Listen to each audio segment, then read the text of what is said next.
Hello MSc, welcome to my channel. MSc fourth semester में हम organic chemistry की study कर रहे थे। ऑर्गेनिक केमिस्ट्री में जो हमारा थर्ड पेपर है ऑर्गेनिक सिंथेसिस का, एमएससी फोर्थ सेमेस्टर में जो थर्ड पेपर है ऑर्गेनिक सिंथेसिस है। ऑर्गेनिक सिंथेसिस में जो फर्स्ट यूनिट है डिस्कनेक्शन अप्रोच है। फर्स्ट यूनिट डिस्कनेक्शन अप्रोच दी गई है, उसमें जो फर्स्ट टॉपिक हमारा आता है an introduction of disconnection approach to synthesis and synthetic equivalence. वो कह रहा है कि इंट्रोडक्शन दीजिए डिस्कनेक्शन अप्रोच के बारे में, बताइए आप कि डिस्कनेक्शन अप्रोच किस तरीके से किया जाता है और क्या होता है ये। उसके बाद सिंथेसिस एंड सिंथेटिक इक्विवेलेंट का इंट्रोडक्शन दीजिए। नहीं, सिंथेसिस सिंथेटिक इक्विवेलेंट क्या होते हैं। तो सबसे पहले हम डिस्कनेक्शन अप्रोच का इंट्रोडक्शन देख लेते हैं कि डिस्कनेक्शन अप्रोच क्या होता है। अब देखिए, डिस्कनेक्शन अप्रोच कुछ मतलब कुछ बहुत अलग से चीज नहीं दी गई हुई है।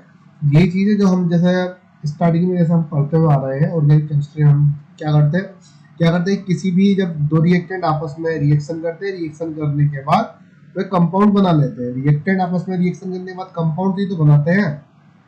तो बस इसमें इसका रिवर्स करना होता है डिस्कनेक्शन अप्रोच में। जैसे कनेक्शन का मतलब होता है कनेक्ट करना, कि दो रिएक्टेंट, कनेक्शन का मतलब है कि दो रिएक्टेंट जब आपस में कनेक्ट हो रहे हैं, कनेक्ट करने के बाद कंपाउंड बना रहे हैं। डिस्कनेक्शन अप्रोच में कहता है जब कोई कंपाउंड दिया गया है उसमें रिएक्टेंट को आइडेंटिफाई कीजिए कि मतलब ये कंपाउंड किस तरीके से बना हुआ है। तो वो डिस्कनेक्शन अप्रोच के द्वारा उसको आइडेंटिफाई किया जाता है। डिस्कनेक्शन अप्रोच का नाम और अलग भी नाम दिया जाता है, इसको रेट्रोसिंथेसिस भी कहा जाता है। ये किस तरीके से होता है ये भी अभी मैं बता दूंगा। तो डिस्कनेक्शन अप्रोच ये तो समझ में आ गया ना। जब रिएक्टेंट के द्वारा कंपाउंड बन रहा है, कंपाउंड से जब रिएक्शन रिवर्स कराई जा रही है, रिएक्शन रिवर्स कराई जा रही है, कंपाउंड से जब रिएक्टेंट को आइडेंटिफाई किया जा रहा है या रिएक्टेंट बनाया जा रहा है, तो उसको डिस्कनेक्शन अप्रोच के द्वारा एक्सप्लेन किया जाता है, जो डिस्कनेक्शन अप्रोच होता है। उस जैसे हमारी जो नॉर्मल रिएक्शन में जब रिएक्टेंट आपस में रिएक्शन करते थे, कंपाउंड बनाते थे, लेकिन कंपाउंड बनने से पहले एक ट्रांजिशन स्टेट होती थी, जिसमें ट्रांजिशन स्टेट होती थी जिसको हम इंटरमीडिएट मॉलिक्यूल कहते थे। तो इसमें भी एक ट्रांजिशन स्टेट आती है जिसे हम सिंथेसिस नाम से जानते हैं। और ये एग्जांपल दिखा हुआ है तो अब आपको समझ में आ जाएगा कि हाँ ये ट्रांजिशन स्टेट ही है। उसको इसने जो डिस्कनेक्शन अप्रोच में जो नाम दिया ना, उसको सिंथेसिस नाम दिया है। सिंथेसिस कुछ अलग नहीं है। इसी प्रकार जो सिंथेटिक इक्विवेलेंट दिया, सिंथेटिक इक्विवेलेंट जो नाम दिया है उसने रिएक्टेंट को नाम दे दिया है कि जो रिएक्टेंट जो स्टार्टिंग मटेरियल हमें मिलता है, ये वाला मॉलिक्यूल, ये वाला रिएक्टेंट और ये वाला रिएक्टेंट आपस में रिएक्ट कर रहे हैं, तो उस मॉलिक्यूल को जो न्यूट्रल था उसको उसने सिंथेटिक इक्विवेलेंट नाम दे दिया। तो सिंथेटिक इक्विवेलेंट भी कुछ अलग नहीं है इसमें। तो सबसे पहले हम इंट्रोडक्शन की बात कर लेते हैं। डिस्कनेक्शन अप्रोच के इंट्रोडक्शन में वो क्या कहता है, जो इंट्रोडक्शन ऑफ डिस्कनेक्शन अप्रोच का इंट्रोडक्शन जो होता है, वो कहता है कि डिस्कनेक्शन अप्रोच जो होता है एक लॉजिकल अप्रोच होता है, ये ग्रीनर अप्रोच होता है, जिसका यूज ऑर्गेनिक सिंथेसिस के लिए किया जाता है। किसी भी मॉलिक्यूल को, किसी भी कंपाउंड को ऑर्गेनिक सिंथेसिस, ऑर्गेनिक मॉलिक्यूल को ऑर्गेनिक सिंथेसिस के लिए किया जाता है। अब जो ऑर्गेनिक सिंथेसिस के लिए जो किया जा रहा है, ये रिएक्शन मोस्टली बैकवर्ड डायरेक्शन में रिएक्शन होती है। डिस्कनेक्शन अप्रोच के द्वारा जो रिएक्शन होती है ना, बैकवर्ड डायरेक्शन में होती है, और इसमें एक ब्रेक डाउन किया जाता है। जो कंपाउंड होता है इमेजिनरी ब्रेक डाउन किया जाता है। इमेजिनरी का मतलब, इमेजिनरी वही काल्पनिक, ब्रेक डाउन कंपाउंड को काल्पनिक तरीके से तोड़ा जाता है। मतलब एक्चुअल में ऐसा नहीं होता है, लेकिन वो काल्पनिक, वो मानता है कि इस तरीके से उसको तोड़ा जा सकता है। जो टारगेट मॉलिक्यूल होता है कि उसे इस तरीके से वो ब्रेक हुआ है, इस तरीके से तोड़ा गया है, जो कंपाउंड होता है। उसी कंपाउंड को जो डिस्कनेक्शन अप्रोच में नाम देता है टारगेट मॉलिक्यूल नाम देता है। डिस्कनेक्शन अप्रोच में जो हमारा कंपाउंड जो बनता है ऑर्गेनिक सिंथेसिस में, उसे टारगेट मॉलिक्यूल वो दे देता है। जैसे कंपाउंड कहते हैं ना, तो उसमें टारगेट मॉलिक्यूल नाम दे दिया। रिएक्टेंट को उसने सिंथेटिक इक्विवेलेंट दे दिया। हम नॉर्मली रिएक्टेंट बोलते आ रहे थे अभी तक। और उसमें जो ट्रांजिशन स्टेट आती थी, जिसे हम इंटरमीडिएट कंपाउंड कहते थे, उसमें इसने सिंथेस नाम दे दिया उन कंपाउंड को। सिंथेस एनायन भी हो सकते हैं, कैटायन भी हो सकते हैं। फिर अब वो कहता है, एक तो चीज मैंने बता दी मतलब कि डिस्कनेक्शन अप्रोच क्या होता है, कि लॉजिकल अप्रोच होता है या ग्रीनर अप्रोच हो सकता है।